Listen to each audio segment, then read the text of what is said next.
All right, back on the big show here, 921. Matt Finkus is joined now on the mycomputercareer.com hotline by Steve Helwagen from 247sports.com and bucknuts.com. Steve, what's up, man?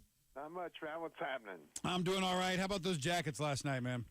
Yeah, it was a sad way to end it, but they're down 4-0 in the third period, and it just keeps going on, and you're like, are they even going to score? And then they get back into it, and you're like, oh, my goodness, they could pull this off. And, we'd seen it in the previous game, where they had come in with the empty net goal at the end, and, you just kept praying, is it going to happen? Is it going to happen? Here's the thing. This is the deepest they've gone ever, obviously, in the playoffs, to take Pittsburgh to 6 games. And, it's not a finishing point. It's a starting point. I mean, you got to look at it that way because they got such a young team with Jenner and Bob, and they're going to be there for years to come. I think that's what Columbus fans need to be excited about. Don't be upset about this ending. Be happy that, hey, great days are ahead, I think, for this franchise. Absolutely, I think so as well. I mean, this team showed a lot of heart, a lot of grit, but a lot of missed opportunities. Look at Game 1 and Game 3, man. That I think those are two games that really could have turned the tide for this team. And if you just take one of those, what a different series this would have been. Yeah, no doubt about it. I mean, they had opportunities to lose Game 3 at home. I think was the one that really turned it back in Pittsburgh's favor, and gave them back the home ice advantage. But again, I just look at it like, hey, this is 14 years into this, and this is the best it's ever been. And, the future just looks so bright at this point from where I'm sitting. Talking with Steve Helwagen here from 247sports.com. And Steve, an interesting story came out yesterday, and we talked about it on the show a couple weeks ago about Georgia and recruiting, about sending the hand-drawn portraits out to the recruits. And now it's come out that maybe Raekwon McMillan, who is from Georgia, didn't like how he was portrayed in his drawing by Napoleon Dynamite, and maybe that was one of the reasons that he's now an Ohio State Buckeye. Yeah, it's a pretty amazing story when you think about it. He really never gave Georgia, I think, much play, and I don't know what part of the process he received that drawing or whatever.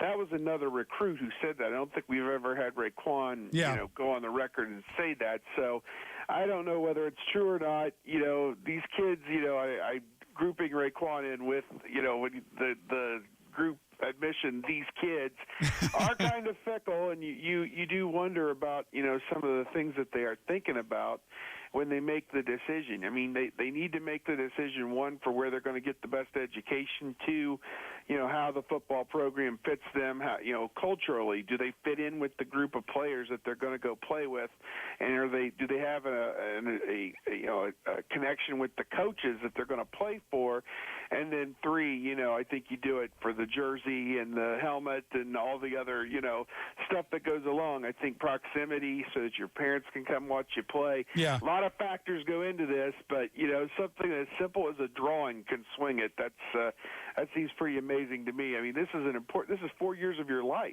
Well, I mean, yeah, I mean, it's amazing because there's another story out about Kentucky is sending puzzle pieces to their recruits.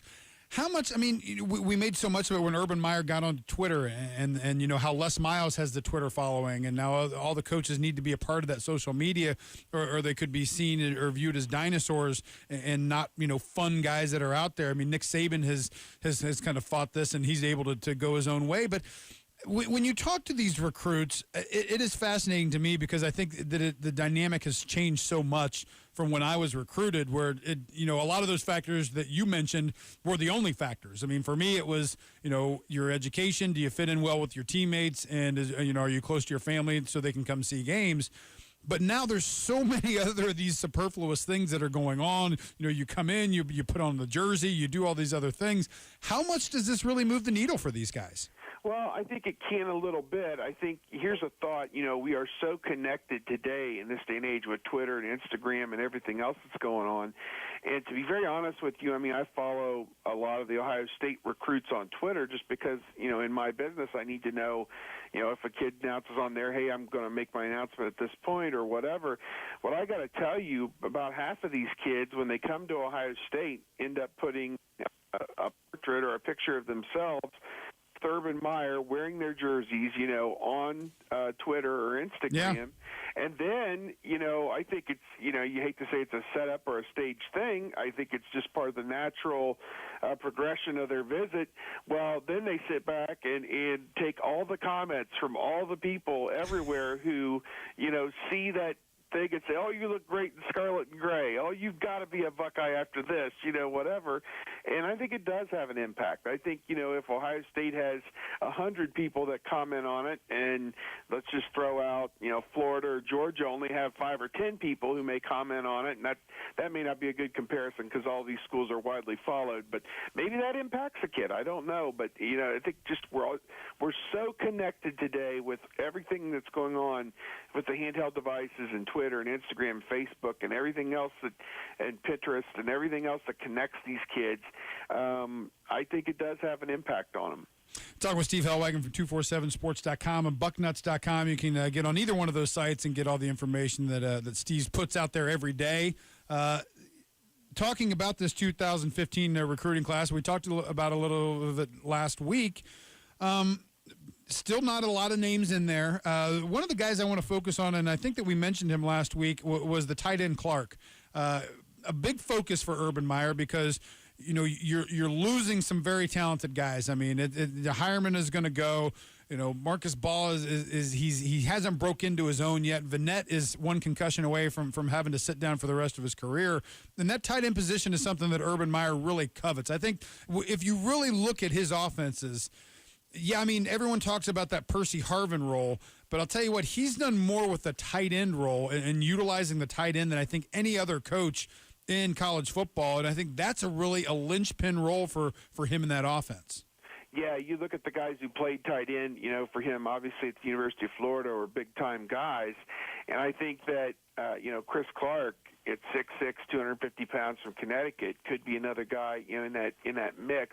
We don't think about Connecticut as a hotbed, for high school football, but there have been some good players that have come out of there, and of course, the Buckeyes have gone up to New England and gotten Cameron Williams and Armani Reeves, and they're doing an okay job up there in that part of the country.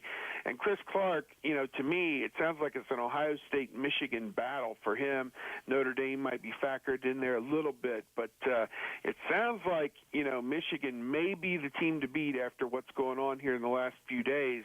He may have had a very good visit to Michigan, but, between him and another guy, Hale Hinchis, and, a couple other guys they've got, offers out to, I believe they're going to be okay at tight end, and I want to tell you if what we saw in the spring out of Marcus Baugh is any indication, they've already got one on campus who's pretty good. He just needs to, curtail his off the field problems, and I think that's natural in some regard for a kid coming from out of state who, has this time on his hands and didn't, maybe channel things properly. He's got the potential to be very good. Let's just say that, and so I think they're going to be okay. I agree entirely with what you said. Hireman and Vanette could be the best tight end tandem in the Big Ten, if not, the country this year. And Hireman's got that game-breaking ability. He had the 57-yard touchdown against Clemson. I think he's got the intangibles, the speed. If he works on his blocking, he's a complete tight end. And, I look for him to play in the National Football League, after next year. So he's got the tremendous ability, and I do want to see him utilize the tight end. I think it opens so many other things up for everybody if they can hit him 3 or 4 times a game. Talking with Steve Helwagen here from 247sports.com and bucknuts.com. And how hot is the recruiting trail right now? I mean, what are the Buckeyes? I know they're out. The Buckeye coaches are out, pounding the pavement right now, looking at getting guys and talking to them and getting out and planting the flag, so to speak, as they do. Where are they focusing their attentions right now? Is it more of this 215 class, or are they even looking down at the younger kids as well? Yeah, they've actually made some offers for 2016 to some prospects who are, top national names, and I think that is kind of surprising. We had Tim Hinton. We did an interview with him. He's kind of the on-staff recruiting coordinator, and he said, you're now recruiting kids over a 2 or 3 year period. I mean, we see that the quarterback, Danny Clark from Massillon, he's in the class of 2017. He's just finishing his freshman year there at Massillon, Washington, and he's already been offered and accepted a commitment. So the Buckeyes are looking to kind of bridge the gap between what they have now and getting to Clark and find another quarterback, or two between then. They got some guys in the 2015 class, Torrance Gibson from Florida. He's a national top 15 prospect, and also Brandon Wimbush from New Jersey. Those two guys, are probably high on their wish list right now. If they could get one of them, I think they'd be doing backflips over there. One of the guys on our website said it's been nearly 5 months since somebody committed to Ohio State, which is about the longest drought that I can remember. I go back, covering this back to when you played over 20 years ago. And Coach Thanks, Conley, Steve. Thanks for making me feel old. Yeah, Good job. Well, I didn't mean to say it that way. Just to say that I do Back when you played in the leather helmet days, sure, Yeah. I covered them back then. No, they had those nice silver bullet helmets They did. back then. Yes, we did. But, Coach Cooper and Coach Conley kind of made it. They were one of the first schools that started offering guys at summer camp before their senior year began, and we started seeing commitments, in July and August, going into a kid's senior year, and then it became the spring game a few years after that, at the end of their junior year, and now guys are verbaling prior to signing day, and as we see with Clark, even 3 years earlier than that. So it has really escalated in the last 15 to 20 years to where it is a year-round cycle, and these coaches have to work several classes at once. But, I have no doubt they're going to end up, with another top class. I mean, Urban Meyer had 3 number 1 classes in his time at Florida, and he's been in the top 10 with all 3 of his classes so far at Ohio State. I have no doubt they're going to be right where they need to be in February.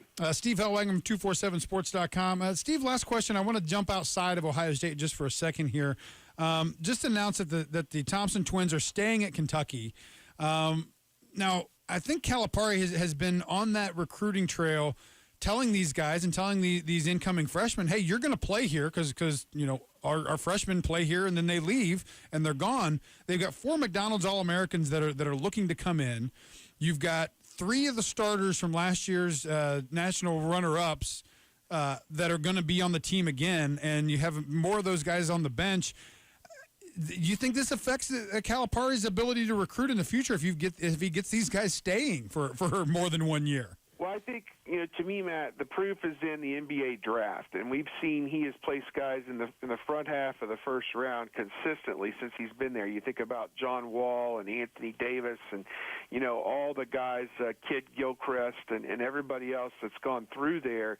I think, to me, and obviously that there's going to be a lot of people looking at Julius Randle as a top 5 pick, if not number 1. I mean, he looked to me like a Chris Webber playing in the NCAA tournament. Just had that type of ability, that innate ability to make things happen around the rim where, even against bigger guys, he could still score and do things. So that, to me, is the proof. I mean, they got to the national championship game. He's had 3 of these great freshman-led teams. The John Wall team didn't make the Final Four. The Anthony Davis team won it all. And then, of course, this past year, they went to the championship game. He's got Andrew and Aaron Harrison coming back, Dakari Johnson, the big kid, coming back, Alex Poitras as well. And then, you look at their bench, Willie Cauley-Stein possibly coming off the bench. Yeah. I mean, he's a great player. Tyler Ulis going in there as a freshman is going to be one of the top point guards eventually in the country who's going to sit behind the Harrison twins for a year at least. But he's got the potential to be very good. So, yeah, Kentucky, I know Gary Parrish from CBS Sports is already out with his top 25 for next year. He's got Kentucky number 1 and Duke number 2. Wisconsin number 4, Bo Ryan.